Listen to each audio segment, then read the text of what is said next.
பாகுபலி படத்தின் ஒரு பகுதி ரிலீஸ் ஆனது தாங்கள் அறிந்ததே.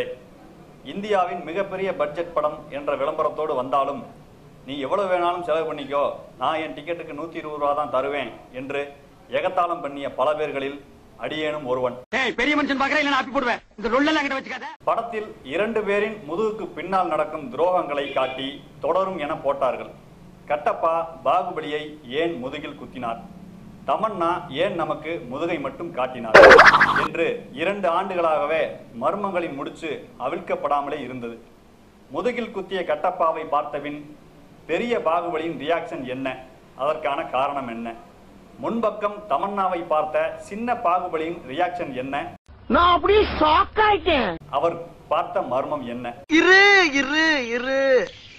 என்ற கேள்விக்கு பதிலாக பாகுபலி 2 இருக்கும் என்ற நம்பிக்கையில் நாம் சென்றோம். இப்போது இந்த படம் பெரிய பாகுபலி அரசராக முடிசூட போவதும் அதற்கு எதிராக சூழ்ச்சி செய்யும் பல்வாள் தேவனும் என்று படம் ஆரம்பிக்கிறது. முதல் பாகத்தில் முதல் பகுதியை விட இந்த பாகத்தின் முதல் பகுதி நல்ல விறுவிறுப்பாக செல்வதும் பாகுபலி கட்டப்பாவின் காம்பினேஷனில் கலாட்டாக செல்வதும் என மிக அருமையாக வடிவமைக்கப்பட்டுள்ளது.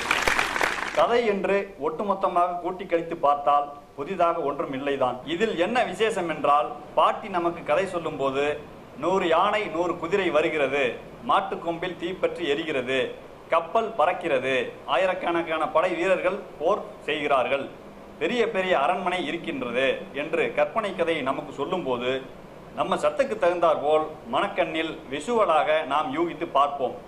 அந்த மைண்ட் விஷுவல்ஸை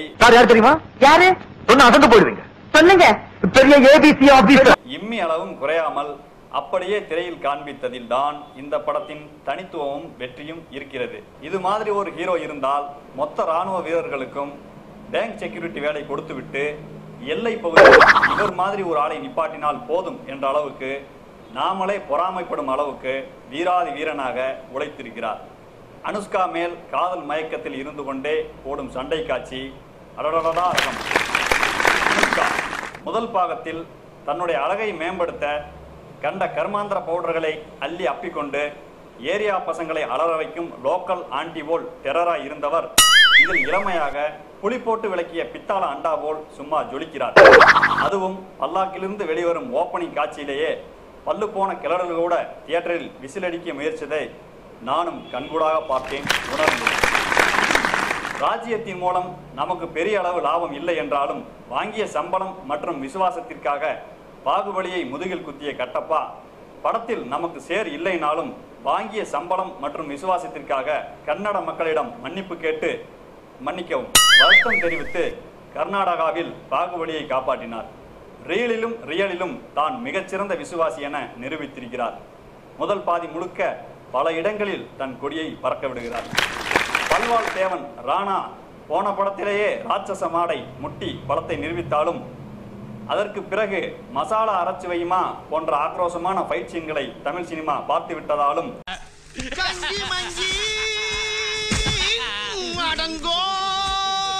இந்த படத்தில் சற்று அடக்கியே வாசிக்கிறார்.